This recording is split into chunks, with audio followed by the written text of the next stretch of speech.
Hello, this is Jeff Barnum reading the Supreme Court decision in Wes Allen, Alabama Secretary of State, et al. Versus Marcus Castor, et al.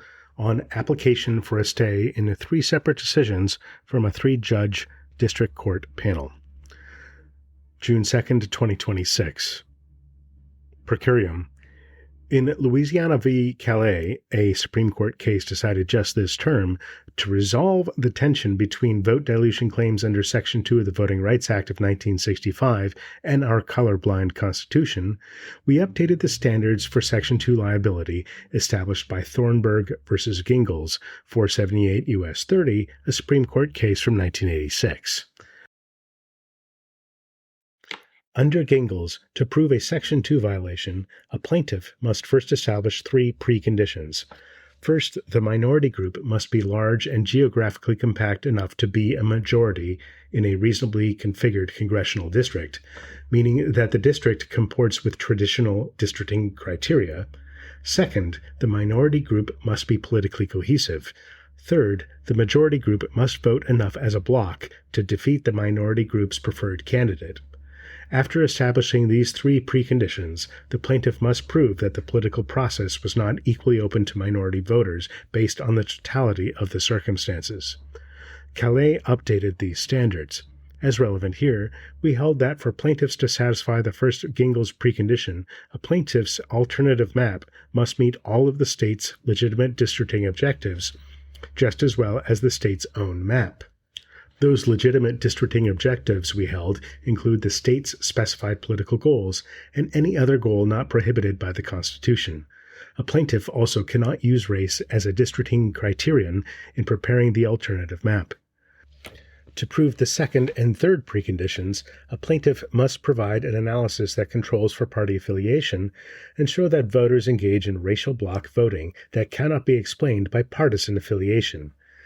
These updates, we held, were necessary to avoid requiring congressional maps under Section 2 that would be unconstitutional racial gerrymanders. After Callais, we vacated district court injunctions that prevented the state of Alabama from using a congressional map that it had enacted in 2023.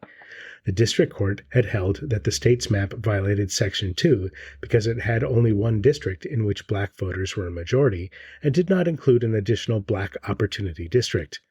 The district court also concluded that the 2023 map violated the 14th Amendment because it constituted a deliberate refusal to satisfy the remedial requirements it previously imposed and an attempt to avoid a future judgment requiring the same remedy. 2 weeks after we vacated its injunction, the district court entered another injunction on largely the same grounds. State officials immediately applied to this court for a stay of this injunction. At this preliminary stage, the state has shown that it is entitled to interim relief from the district court's injunction. The state is likely to succeed on the merits as to both claims. As to intentional vote dilution, the district court did not heed the presumption of legislative good faith because it interpreted the state's legal disagreement with the court's earlier remedial order as proof of discriminatory animus. And as to both claims, the district court's analysis departed from Callais. Under Callais, the district court was required to deny relief unless the plaintiff's alternative map performed just as well with respect to all of the state's constitutionally permissible districting criteria. Yet the district court found a violation even though the plaintiff's alternative map would not perform just as well as to the state's constitutionally permissible criteria of keeping together the Gulf Coast community of interest and avoiding the pairing of incumbents. The district court also failed to follow our instruction in Callais that the mere fact that voters of different races vote for different parties is not relevant to proving racially polarized voting patterns.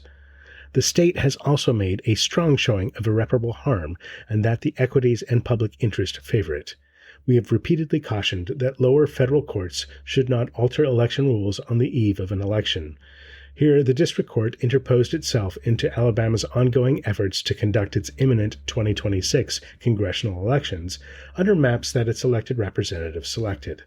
Its view that conducting the elections under court-imposed maps would be more convenient for the state was not a valid justification for that intervention. While federal courts should not impose changes close to an election, states are free to decide for themselves whether last-minute changes to an election are in their best interests. The applications for stay presented to Justice Thomas and by him referred to the court are granted. The May 26, 2026 order of the United States District Court for the Northern District of Alabama, covering cases ending in 1530 and 1291, is stayed pending the timely docketing of the appeal in this court. Should the jurisdictional statement be timely filed, this order shall remain in effect pending this court's action on the appeal. If the appeal is dismissed or the judgment affirmed, this order shall terminate automatically. In the event jurisdiction is noted or postponed, this order will remain in effect pending the sending down of the judgment of this court. The May 26, 2026 order of the United States District Court for the Northern District of Alabama, case ending in 1536, is stayed pending the timely filing of a petition for a writ of certiorari. Should the petition for a writ of certiorari be denied, this stay shall terminate automatically. In the event the petition for a writ of certiorari is granted, the stay shall terminate upon the sending down of the judgment of this court. It is so ordered. Justice Sotomayor filed a dissenting opinion in which Justices Kagan and Jackson joined. Thank you for listening. Please help us by rating and reviewing this podcast wherever you get your podcasts, and recommend them to your friends, family, coworkers, and even your yoga yogi. Please make sure you subscribe so you can get all of the OT25 decisions automatically delivered to your device. If you wish to communicate with the podcast, please email us at scotusdecisions@gmail.com or click the link in the show notes. Thanks so much, and I hope you have a great day.